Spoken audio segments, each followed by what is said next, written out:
city of shadows. Dusk settles over the city. Street lamps flicker into life, casting shadows in the rain-soaked alleys. The sky, a bruised gray, promises more rain, and neon signs hum like distant stars. Their vibrant colors reflecting on the pavement. I tighten my coat against the chill, but feel the cold biting my bones. The scent of rain mingles with the city's pulse, a symphony of honking cars and hurried footsteps. Amidst this, I stand feeling lost until an old psalm surfaces, my grandmother's voice soothing. The Lord of mercy is my comfort and my song. Closing my eyes, I pray, Lord of mercy, I am weary and burdened, guide me through this storm. Let my faith, though dim, burn bright, my plea matches my heartbeat, warm stirring within, subtle as a whisper. It is as if the Lord himself wraps me in an unseen embrace. On the edge of forgiveness, the city's towers loom, glass and steel forming an imposing fortress. The rain steady him upon to ease my internal struggle, drawn to a narrow stairwell. Each creaking step reflects my weariness. The walls cracked with peeling paint, smell of dampness, echoes of forgotten rains. Scenes from my argument with my brother replay, words like knives leaving deep scars. I pause on the stairs, regret pressing heavily, sinking onto the steps. The chill touches my skin and my heart clenches. Shepherd of my soul, I whisper, tracing the railing's rough surface. Forgive my harshness, help me mend what I've broken. As my prayer fades, clarity washes over me, lifting confusion and guiding me towards reconciliation. This moment opens a window to divine understanding. My steps feeling lighter, driven by an unseen hand urging action. The fire within emerging into the night. The city's orange lit windows glow against the indigo sky, beacons promising safety and warmth. I stand at my brother's door, heart thudding with fear and anticipation. I knock, the sound firm despite my hesitation, echoing with inevitability. When he opens the door, his face mirrors mine, shadows of our exchange lingering.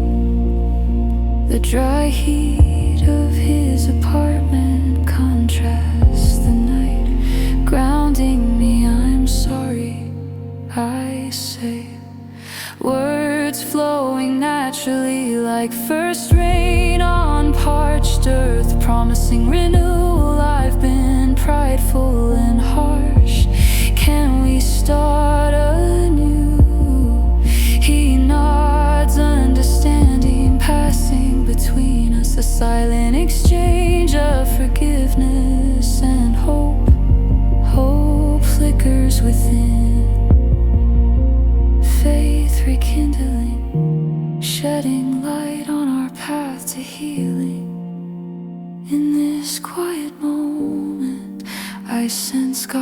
presence in our shared warmth and forgiveness.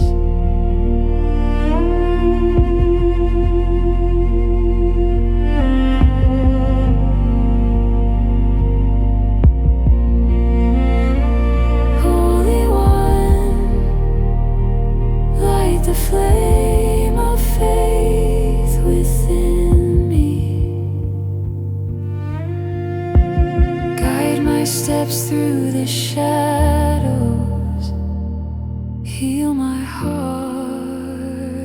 with your mercy. And let your love transform my soul.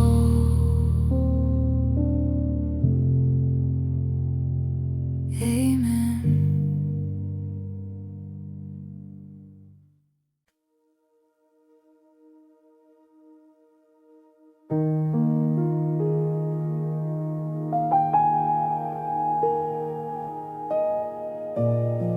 The light and the echoes. Cacti, the solitude of the night. The cathedral lay shrouded in the night's embrace, its ancient stone walls whispering secrets of ages past. Thomas, the night shift janitor, moved through the vast nave with a quiet familiarity, his presence a soft cadence against the profound stillness. The distant glow of street lamps outside cast long shadows that danced with his every step, muted yet alive, as if sharing in his silent vigil. The echo of mop water sloshed softly, a rhythmic companion in the vast silence, punctuating the deep quietude with a soothing regularity. Darkness clung to the high arches as if the shadows themselves were sentinels keeping watch, guardians of the sacred mysteries within. Thomas's hands worked methodically, yet his heart felt heavy, burdened by an unspoken yearning. He paused by the altar, the cool marble surface grounding him, its solidness a balm to his restless spirit. It was here, under the watchful eyes of ancient stone saints, that he often paused for a moment of prayer, seeking solace in their silent company. Tonight, his heart cried out with a deeper longing to belong, to find purpose beyond the mundane swirls of mop and water, to feel a touch of the divine in his everyday toil. Lord of mercy, he whispered, voice barely rising above a breath, a plea carried on the wings of hope. I feel like a shadow in this world. If you see me, hear me, show me I am not lost.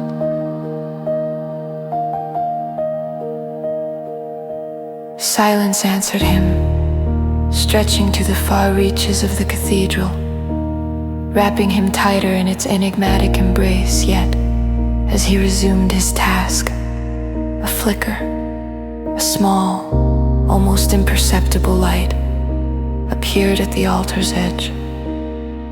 It was the janitor's small lamp, reflecting multiple colors amidst the darkness, like a beacon of unseen possibilities, whispering promises of light, even in the deepest night. The whisper of the organ morning was but a hint on the horizon when the old cathedral organ rumbled to life. Thomas, weary yet alert, paused to listen, drawn by the siren call of the music. The notes began hesitantly, as if testing their own strength, then swelled in confidence, filling the space with melodies that spoke of hope and ancient promises, each note a prayer unfurling in the vastness. He closed his eyes, letting the music wash over him. Memories drifted back, his grandmother's hands, worn and gentle, clasped in prayer, the scent of incense heavy in the air, and her voice assured and reverent, in constant communion with the divine. Her faith, steadfast like the stars, had been a guiding light in his youth, a beacon now rekindled by the organ's haunting serenade.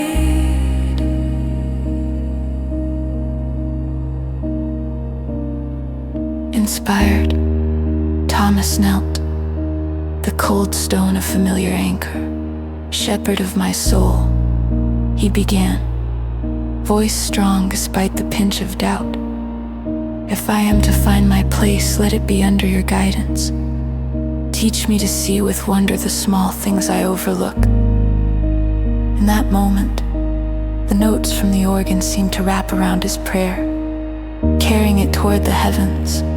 He felt a warmth, gentle as a sunrise, spread through his chest, a small, quiet assurance that his words were not lost in the void, but cherished, each syllable a tendril of hope reaching out. Embracing the light, the day's light seeped into the cathedral, painting the walls in hues of gold and crimson. As if the very stones rejoiced in the unfolding day, Thomas rose from his prayer, a newfound resolve settling in his bones, a quiet determination that whispered of purpose. There was work to do, not just with mops and buckets, but within himself, a journey of the heart and spirit. He walked the aisles, eyes opened anew to the small miracles around him, the intricate carvings of saints, the way light caught the edges of stained glass, the faint echo of whispered prayers caught and held in stone, each a testament to the silent faith of countless souls. His hands, calloused and capable, paused over the lamp that had so intrigued him. It was small, yet its light had cut through the deepest shadow, a metaphor of grace, he realized then. Small things held wonder. It was not in the grandiosity of acts, but in their quiet faithfulness that one found meaning. Each task a thread in the tapestry of divine love. An impulse, gentle yet insistent, led him to light votives along the aisles. Each act, a small flame, sent a prayer heavenward, a gesture of hope and belonging, a flicker of light in the vastness. With each flicker, he felt his prayers taking form, felt God's presence whispering with each gentle sigh of the breeze, a divine echo guiding him. Holy One, you who light the dark past, teach me to see your wonder in small graces. Guide my hands, my heart, to hold your light. Let me find my place in the echo of your love.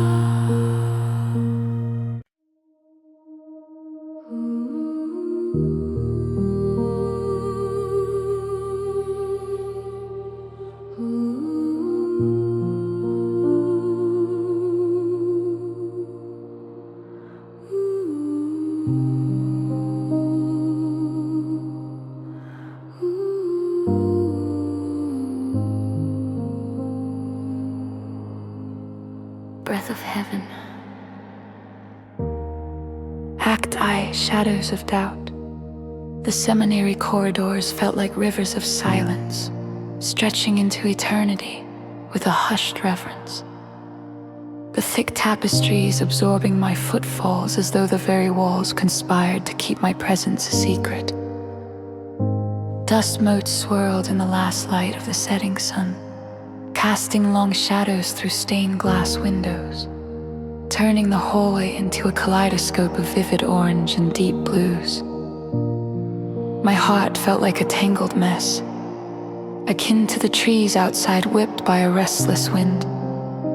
Doubts crowded my mind, their presence insistent and unyielding, as if the very air I breathed was tainted with uncertainty. Father Michael, the old priest sat in calm repose on the chapel's oak bench, his eyes half open, the very picture of serene contemplation. His presence was as familiar and enduring as the flickering lamp above the tabernacle, a steady flame, barely wavering, yet undeniably alive. Father, I called softly, uncertain if my voice was a disruption or a plea. He opened his eyes but remained silent, inviting me to speak or to fall into the silence with him. His calm demeanor and unspoken assurance that the sacred space held room for both. I slumped beside him, the weight of my doubts pressing heavily on my shoulders. Does God really hear us? Or am I just talking into the wind? He lifted a wrinkled hand, more eloquent in its silence than any words could ever be. A gentle invitation to explore the deeper questions of the soul.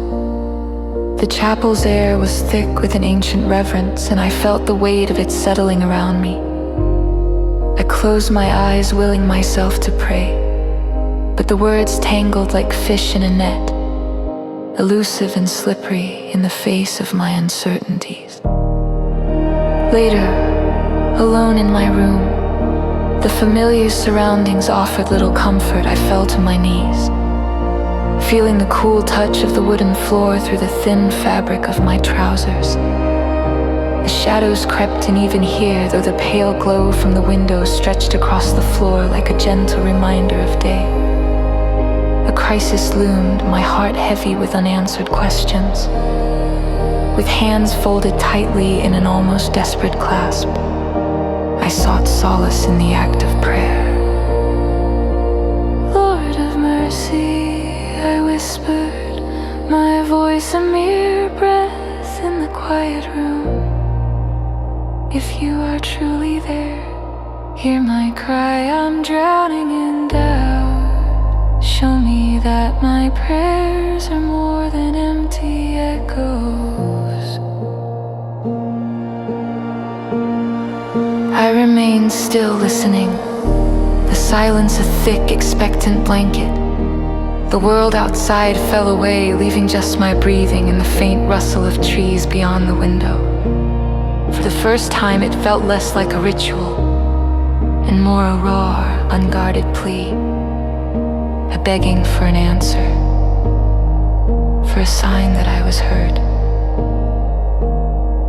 The next evening, drawn by an inexplicable pull, I returned to the chapel. I sat, my focus drawn to the lamp's small flame. Father Michael was there as always, a silhouette serene against the gathering dusk, offering a quiet companionship that asked for nothing in return. This time I sought no words from him. Instead I settled silently at the altar's foot, letting my breathing match the rhythm of my heart. As I watched the flame, its steady flicker whisper to my spirit, let prayer be your breathing. A thought intruded, soft as a dawn breeze. It wasn't an audible voice, but a whisper in my soul, an echo of the divine that stirred something deep within.